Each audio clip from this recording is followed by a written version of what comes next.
श्रियकान्ताय कल्याणनिधये निधयेत्तिनां श्रीवेङ्कटनिवासाय श्रीनिवासाय मङ्गलम्। लक्ष्मी सविभ्रमालोकसुभ्रूविभ्रमचक्षुषे चक्षुषे सर्वलोकानां वेङ्कटेशाय मङ्गलम्।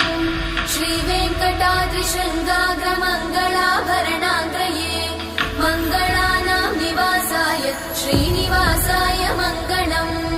सर्वावयव सौन्दर्य सम्पदा सर्वचेतसां सदा सम्मोहनायास्तु वेङ्कटेशाय मङ्गलम्। नित्याय निरवध्याय सत्यानन्दचिदात्मने सर्वान्तरात्मने श्रीमद् वेङ्कटेशाय मङ्गलम्।